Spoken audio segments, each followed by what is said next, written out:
The Mariners could be working on an extension with newly acquired Teoscar Hernandez, as he is going into his final year of his deal. Moises Fabian, who gave the breaking news on the Red Sox and Rafael Devers deal, just said that Teoscar Hernandez would have a possibility to negotiate an extension with the Mariners next week. What would this extension look like for the Mariners? Is it even going to be a good deal? And why are they doing this right now? All that and more coming up in this video.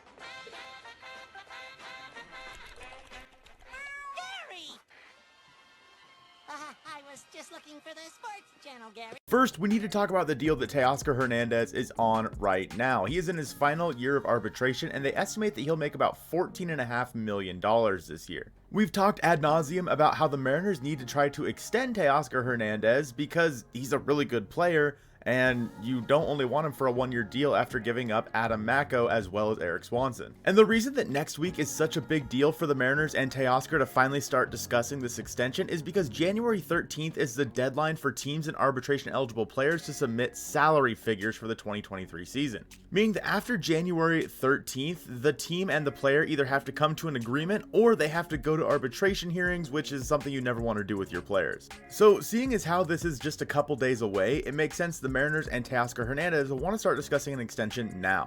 Of course, what would that extension look like? Assuming that it would buy out this year, of course, the Mariners would definitely want to see at least a 2 or 3 year extension from Teoscar Hernandez to buy out a couple of his free agent years. Last year, as the arbitration deadline was coming up, the Mariners and Jesse Winker avoided arbitration after they signed a 2-year, $14.5 million deal to buy out the rest of his arbitration years. Of course, for the Mariners in the end, that didn't work out, but alas, that's not the point.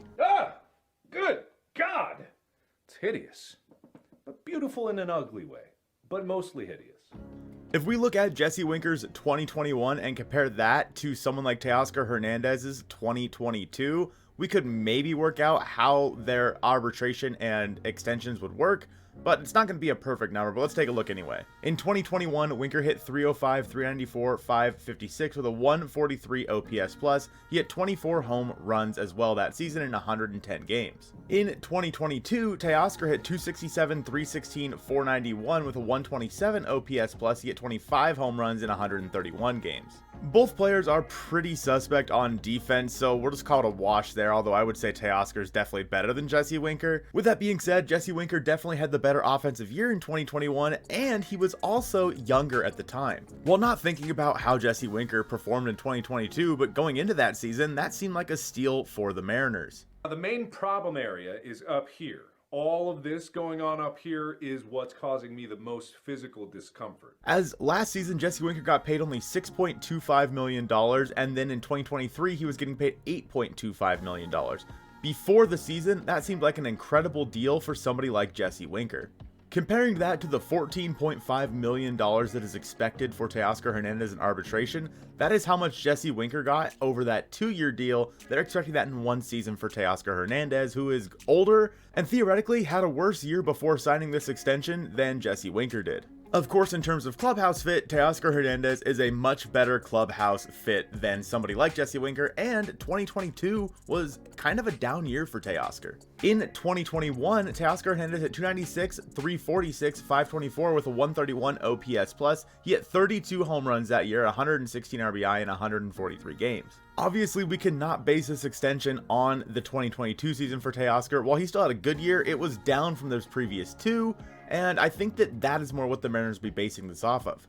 I also don't see anything below that $14.5 million as a starter for Teoscar Hernandez. I think he's going to want at least $14.5 million in 2023, maybe a little bit of a pay cut to get a few extra years out of the deal. But overall, I think that 14 is right around where we're sitting for a per year basis for Teoscar Hernandez. And as reported on by Mariner Muse, Jerry DiPoto said in his weekly radio talk that he sees Teoscar Hernandez and Cooper Hummel as filling the DH role at the time. So as of right now, I think it's safe to assume that Teoscar Hernandez would be the primary DH for the Mariners. So in an extension for Teoscar, you're looking at about a $14 million starting point. You're looking at someone on the wrong side of 30 coming off a down year, and you're also looking at someone who's primarily going to be a DH for you. While that doesn't seem like a great start to a contract extension, I think that someone like Teoscar Hernandez would be willing to take a bit of a pay cut if it meant that he could get a few extra years out of the deal.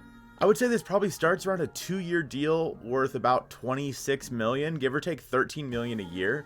If I'm being honest with you, what I would do in the Mariners situation there is I would front load the contract. So maybe Teoscar Hernandez gets paid like $16 million in this first year and then $10 million next year. So the Mariners have more room to play in terms of payroll next year. Obviously, they've talked a lot about payroll in the past and how, oh my gosh, all these players are going to start getting paid more. So it makes sense to pay someone more now and less later than start paying everybody a lot more in the coming years. I think a 2-year deal for Teoscar Hernandez is a good one. I think also something the Mariners will want to do out of that is get a team option for the year after that for 2025.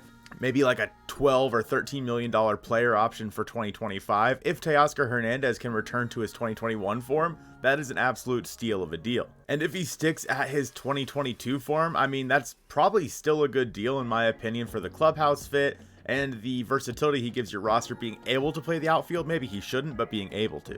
Overall, an extension for Teoscar Hernandez, I think, is a really, really good idea and fits the draft, trade, and extend model that Jerry Dipoto likes so much. Of course, the biggest question for an extension like this is John Stanton even willing to give Jerry Dipoto the money to do this? I have a video about that on the screen now. I appreciate you guys watching this one, and go Mariners.